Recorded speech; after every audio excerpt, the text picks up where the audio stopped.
So mga bossing, kaka-out lang natin sa trabaho. Tayo dun sa paborito nating pwesto. Paborito nating bilihan ng street food sa pwesto ni paring Erwin. Puntahan natin yung paborito nating atay. Pritong atay. Yung pwesto ni paring Erwin.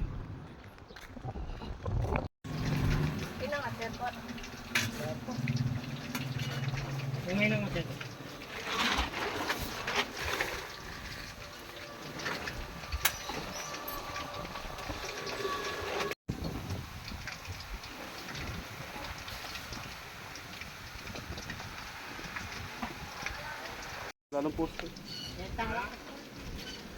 Minute ay di ba? Ilang may formo. May papalila repair kayo. Hanyarang ko na lang, nalabrin kayo pamayarong ng lakad. Yun eh. Dami na may merienda oh. Masali. Masali yung merienda ng paring Erwin.